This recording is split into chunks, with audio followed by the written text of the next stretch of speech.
Quiero dar la bienvenida ya en estos micrófonos a la ministra Zarija Moya, secretaria nacional de Planificación. Y bueno, después del informe a la Nación del presidente, ¿qué nos puede contar de los avances? Mucho se le criticó al presidente quizás de unas imprecisiones o medias verdades en las cifras que dio en el informe a la Nación. ¿Qué nos puede decir al respecto? Ministra, bienvenida y gracias por estar con nosotros. Bueno, buenos días, muchas gracias, Verónica, por el espacio.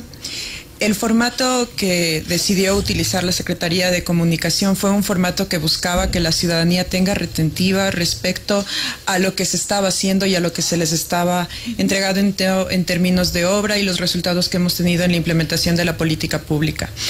Hay que considerar que este gobierno, a diferencia de otros, usualmente los gobiernos asumen su posesión en mayo y tienen un año para trabajar y un año para rendir cuentas. Es un caso totalmente atípico, ¿no? Totalmente atípico, además, porque cuando tú te posesionas en mayo tienes toda la liquidez que te genera abril con el cobro de los impuestos y tienes toda la liquidez para ejecutar, planificar. En este caso nosotros asumimos el 24 de noviembre y diciembre es un mes de cierre del año fiscal. Un cierre en el cual el ministro de Economía y Finanzas lo ha indicado, hizo un proceso de que todas las cuentas estén declaradas, no todo lo que estaba pendiente estuvo registrado al momento de asumir el gobierno, y esto hizo que el déficit que cuando nos presentaron era de 3.000 millones, en poco tiempo sea de más de 5.000 millones. Todo esto, sumado a todo el contexto que estaba viviendo el país, hace que algunos indicadores como el riesgo país suban muchísimo. El riesgo país es un índice que no depende, no es como que se acumula con un puntaje del día anterior, es un índice que cambia todos los días, y el punto más alto y el momento en el que por lo tanto menos confianza teníamos de los mercados internacionales fue alrededor de 2.200 puntos. A partir de las decisiones que se toman, a partir de todas las políticas fiscales que se implementan, es que empieza a reducir drásticamente y en muy poco tiempo llega a los niveles en los que está ahora, ¿no? Alrededor de 1.100 puntos. Y de ahí viene el dato de la reducción de los 1.000 puntos, que es el dato que utiliza el Ministerio de Finanzas y que utilizan también los organismos internacionales, porque en este indicador es muy importante ver cuál fue el punto más alto de la desconfianza y cuál fue el punto en el que estamos en estos momentos. Así es. Ahora, han habido también algunos datos que han quedado en la retentiva de la ciudadanía y el conversar sobre ellos es importante. Han pasado ya casi una semana desde que se dio el informe a la Nación y seguimos hablando del tema, y eso no ocurría antes, tal vez porque al escuchar 3, 4 horas de discurso, no necesariamente te quedabas hablando del tema porque no te parecía algo interesante. Pero en este caso, y valga la oportunidad, todos los datos que recopiló la Secretaría de Comunicación para los videos fueron validados en conjunto entre la Secretaría de Comunicación, la Secretaría Nacional de Planificación y los líderes de los gabinetes y de los ministros que forman parte de los gabinetes sectoriales, precisamente para entregar información que sea veraz y oportuna. Todos estos indicadores, todos estos datos fueron remitidos por los ministros encargados de ejecutar la política pública. Los ministros que son responsables de entregar la data, y algunos de ellos incluso han dado ruedas de prensa para poder ampliar la información entregada dentro del informe a la Nación. Bueno, respecto, por ejemplo, solo para tener un ejemplo, porque algunos puntos que se podrían ahondar, el tema de la entrega de viviendas. En el informe de la Nación, el presidente Noboa decía que entregó 570 viviendas nuevas. Mucho de esto se menciona, bueno, fue iniciado en el gobierno anterior, ejecutado en el gobierno anterior, y porque lo divulgan como un logro de este gobierno. A ver, las viviendas fueron entregadas en esta gestión. Muchas viviendas, y no solo viviendas, obras, cuando nosotros llegamos no tenían pago de anticipo, tenían problemas administrativos y finalmente no estaban en la ciudadanía. Habían problemas, incluso tú tienes que hacer una articulación con gobiernos autónomos descentralizados, dependiendo el caso, y todas estas viviendas, incluso la gente lo puede ver, porque el presidente ha sido muy cercano a la ciudadanía, incluso desde sus redes sociales, ¿no? Entonces todas estas obras se pueden ver dentro de lo que él hace en su día a día.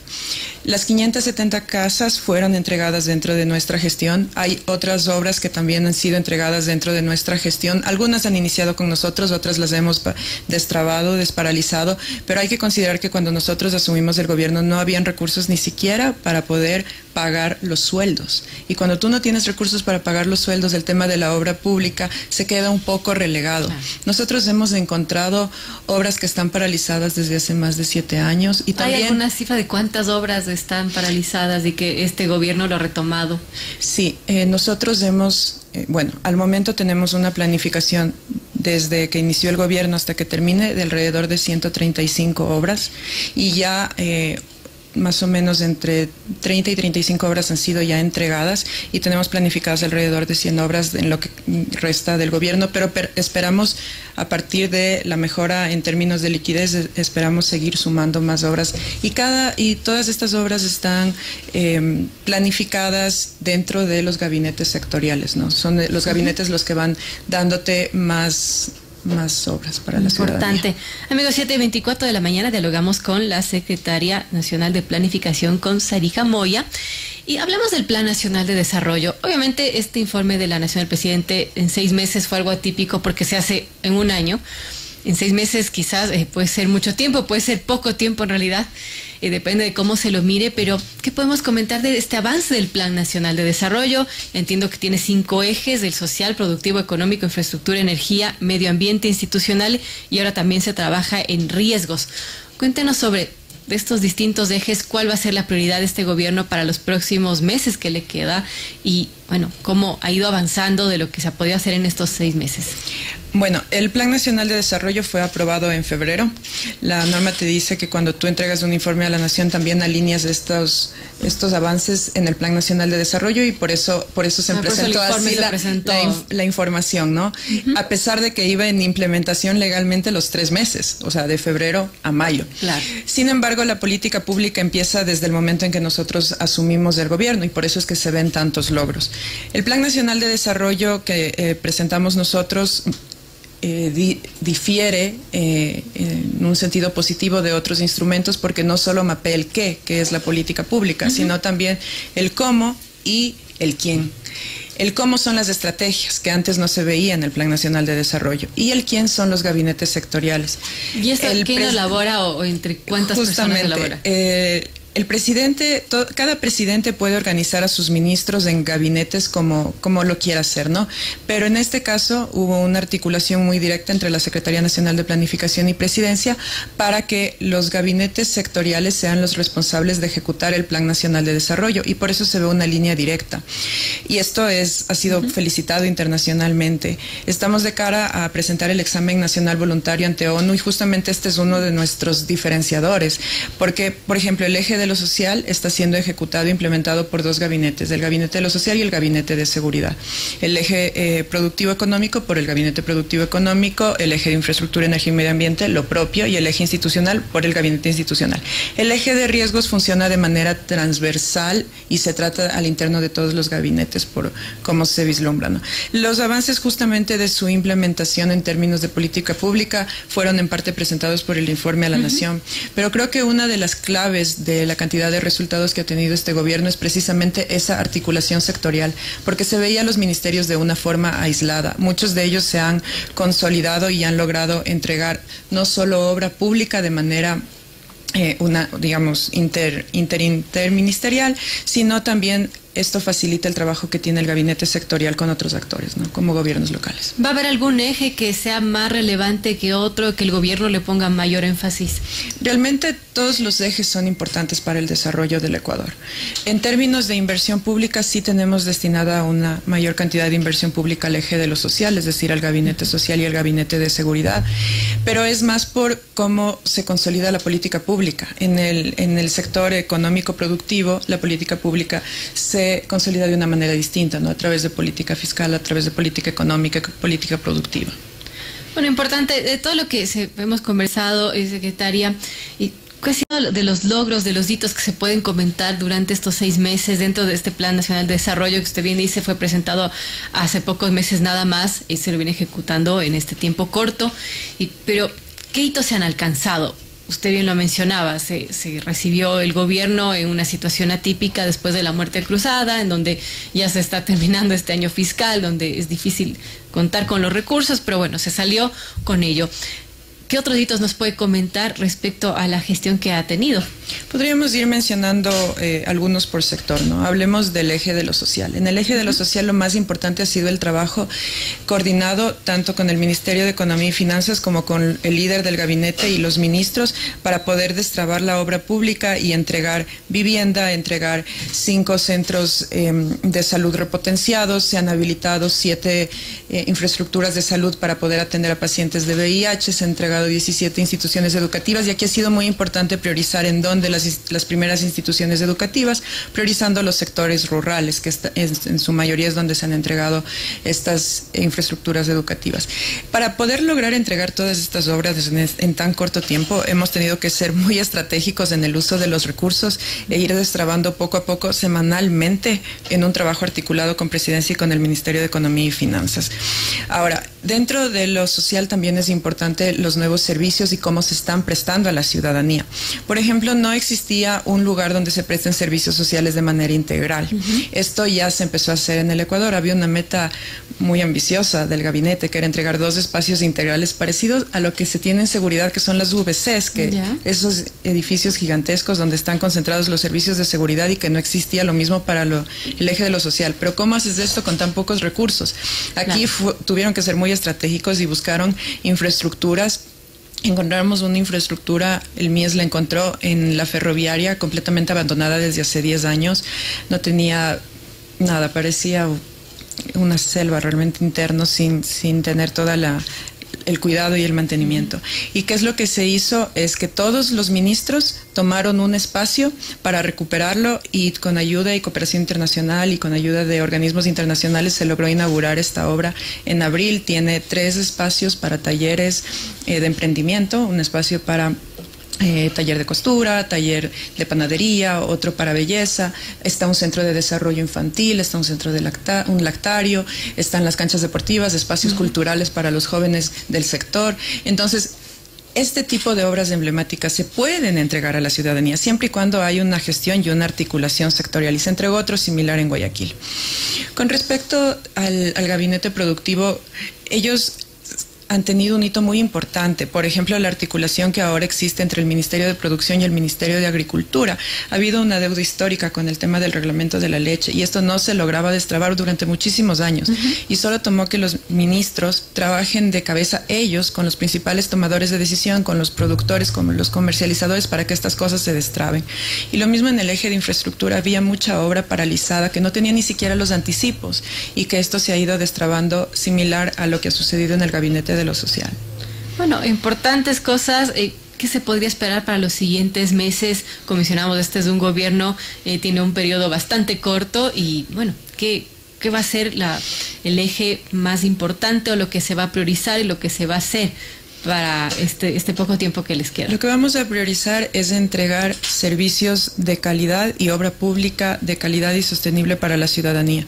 Es por esto que gracias a las medidas tomadas ya la mayoría de los proyectos programados para este año empiezan a tener líneas de financiamiento a partir de abril y se verá en el segundo semestre ya una ejecución, y eso que en el primer semestre se entregaron bastantes obras, en el siguiente semestre la entrega de obras será de una manera mucho más dinámica. Entonces creo que eso también va a dinamizar la economía y poder entregar todo lo que necesitamos a la ciudadanía. De obras que se hayan iniciado, planificado y que se van a ejecutar en este gobierno y quizás terminar para estos meses, ¿qué nos podría comentar de las más importantes?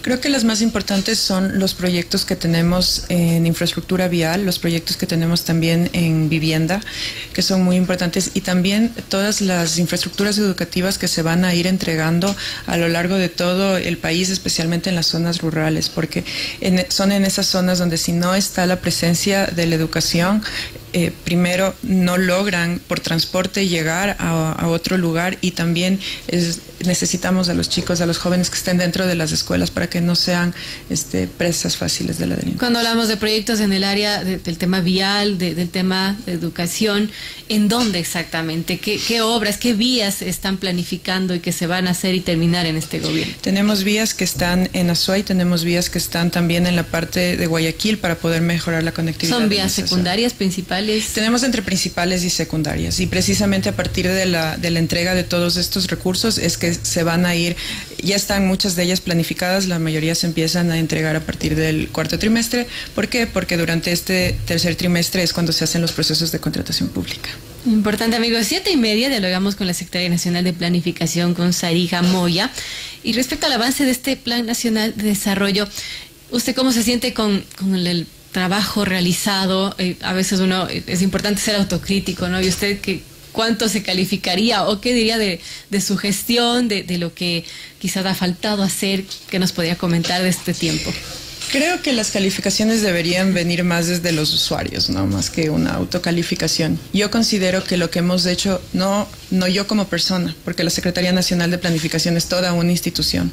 Claro. Y el trabajo que han hecho todos los subsecretarios, el viceministro, los analistas, los directores, ha sido muy arduo, porque la Secretaría Nacional de Planificación es la primera vez que entrega un plan de gobierno en este contexto, un plan de desarrollo en este contexto, en 3 meses con todos los insumos que tiene que tener. Y voy a dar un ejemplo. El anterior Plan Nacional de Planificación se entrega a los 5 meses porque consideraron que la normativa decía que se entrega en 90 días término. En este caso no es así, porque se entrega a los 3 meses. ¿Y por qué a los 3 meses? Porque necesitábamos que el plan esté atado al presupuesto. Si el presupuesto no está atado al Plan Nacional de Desarrollo, realmente no tenemos una planificación. No tener un super plan si no vamos a poder financiarlo. Pero ¿no? Para lograr tener esto, eso requirió de muchísimo trabajo, y también se hace un salto en lo que respecta a la estrategia territorial nacional, que es el instrumento que utilizan los gobiernos locales para su planificación. Antes solo se contaba con modelamiento de ordenamiento territorial global. En este caso tenemos por eje, y eso ha ayudado muchísimo a los gobiernos locales a contar con información que ellos puedan utilizar dentro de su planificación también. Todos estos cambios han sido muy rescatados a nivel internacional, y creo que eso es algo de lo cual el Ecuador se puede sentir orgulloso. Ministra, no sabemos qué va a pasar en el 2025, no vamos a saber todavía si es que este gobierno se va a reelegir. De todas maneras, ¿cómo darle continuidad? Sea quien llegue a Carondelet a dirigir este país, ¿cómo darle continuidad a todas esas políticas públicas que están establecidas, a este plan de desarrollo? La planificación es un ciclo. Existe el ciclo de la planificación. Empieza con la formulación, con el seguimiento y con la evaluación. Nosotros hacemos un seguimiento que hace que quien quiera que tome las carteras de Estado en el futuro, y esperamos que sea este mismo gobierno, porque tenemos muchas políticas públicas de corto, mediano y largo plazo, puedan utilizar la información del seguimiento y de las evaluaciones de las políticas públicas que se han realizado para que puedan retroalimentar su propia planificación. Es muy importante, y justamente la siguiente semana somos sede de la Semana de la Evaluación. Nos adherimos a la agenda de G-Local y están todos cordialmente invitados desde el 3 al 7 de junio, en el cual estamos trayendo ponentes internacionales para fortalecer las capacidades de evaluación que tiene el país.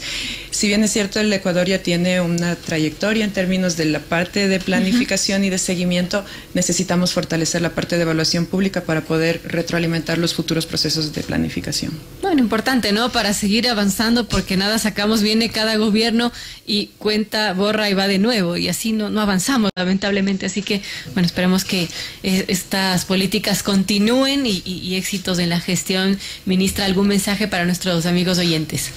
Simplemente que se mantengan conectados con lo que nosotros estamos informando. Es muy importante que la ciudadanía pueda ver la línea de trabajo que tenemos para que ellos también puedan retroalimentarla. Gracias a Sarija Moya, Secretaria Nacional de Planificación, por estar con nosotros dialogando sobre los hitos de esta corta gestión del gobierno de Daniel Noboa y también el desarrollo de este Plan Nacional de Desarrollo, valga la redundancia, amigos.